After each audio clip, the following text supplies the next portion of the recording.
आइए इस कथा के माध्यम से हम यह जानते हैं कि गया का नाम तीर्थ स्थल में क्यों गिना गया।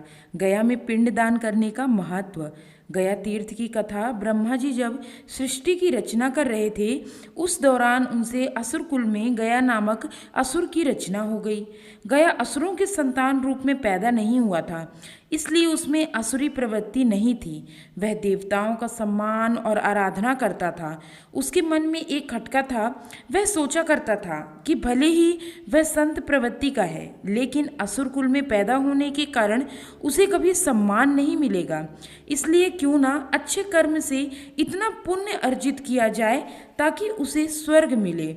गयासुर ने कठोर तप से भगवान श्री विष्णु जी को प्रसन्न किया। भगवान ने वरदान मांगने को कहा तो गयासुर ने मांगा, आप मेरे शरीर में वास करें, जो मुझे देखे उसके सारे पाप नष्ट हो जाएं, वह जीव पुण्यात्मा हो जाए और उसे स्वर्ग में स्थान मिले। भगवान से वरदान पाकर गयासुर घूम घूम कर लोगों के पाप दूर करने लगा। जो भी उसे देख लेता उसके पाप नष्ट हो जाते और स्वर्ग का अधिकारी हो जाता। इससे यमराज की व्यवस्था गड़बड़ा गई। कोई घोर पापी भी कभी गयासुर के दर्शन कर लेता तो उसके पाप नष्ट हो जाते।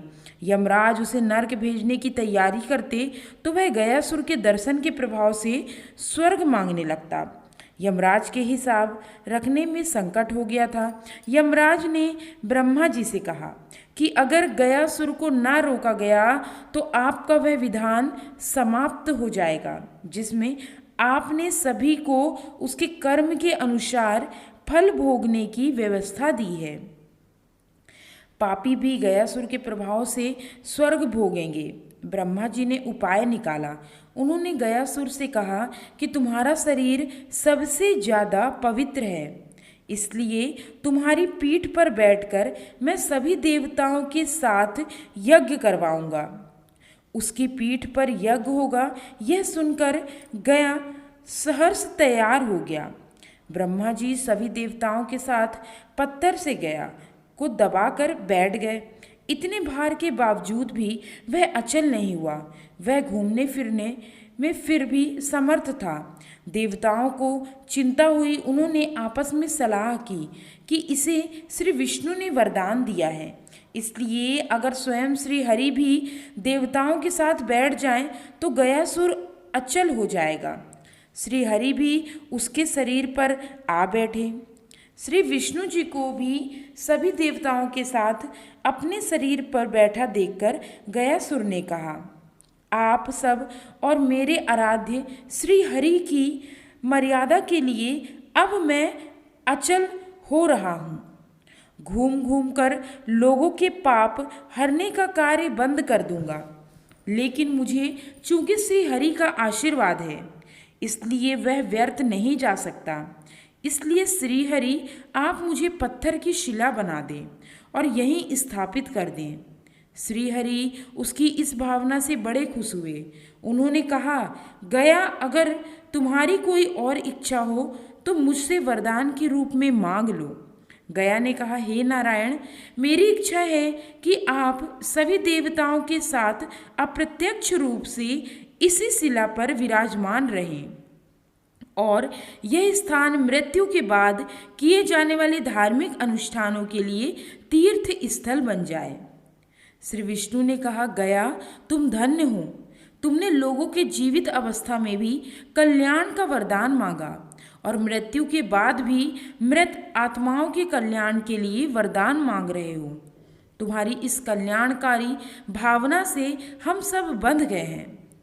भगवान ने आशीर्वाद दिया कि जहाँ गया स्थापित हुआ वहाँ पितरों के श्राद्ध तर्पण आदि करने से मृत आत्माओं को पीड़ा से मुक्ति मिलेगी।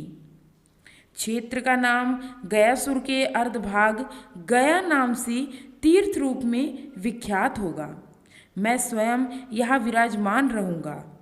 इस तीर्थ से समस्त मानव जाति का कल्याण होगा। साथ ही वहाँ भगवान श्री विष्णु जी ने अपने पैर का निशान स्थापित किया, जो आज भी वहाँ के मंदिर में दर्शनीय है। हे गया, विधि के अनुसार श्राद्ध फल्गु नदी के तट पर विष्णुपद मंदिर में व अक्षय वट के नीचे किया जाता है। वह स्थान बिहार के गया में हुआ जहाँ श्राद्ध आदि करने से पितरों का कल्याण होता है। पिंडदान की शुरुआत कब और किसने की यह बताना उतना ही कठिन है जितना कि भारतीय धर्म संस्कृति के उद्भव की कोई तिथि निश्चित करना। परंतु स्थानीय पिंडों का कहना है कि सर्वप्रथम सतयुग में ब्रह्मा जी ने पिंडदान किया था। महाभारत के वन पर्व में भीष्म पितामह और पांडवों की गया यात्रा का उल्लेख मिलता है। श्री राम ने महाराजा दशरथ का पिंडदान नहीं यही गया में किया था। गया के पिंडों के पास साक्ष्यों से स्पष्ट है कि मौर्य और गुप्त राजाओं से लेकर कुमारिल भट्ट, चाणक्य, रामकृष्ण परमहंस व चैतन्य महापुरुष जैसे महापुरुषों का भी गया में पिंडदान करने का प्रणाम मिलता है। दोस्तों, मेरे द्वारा दी गई यह जानकारी यदि आपको पसंद आई हो तो मेरे YouTube चैनल उमंग जिंदगी को लाइक, शेयर और सब्सक्राइब जरूर करें। Thanks for watching.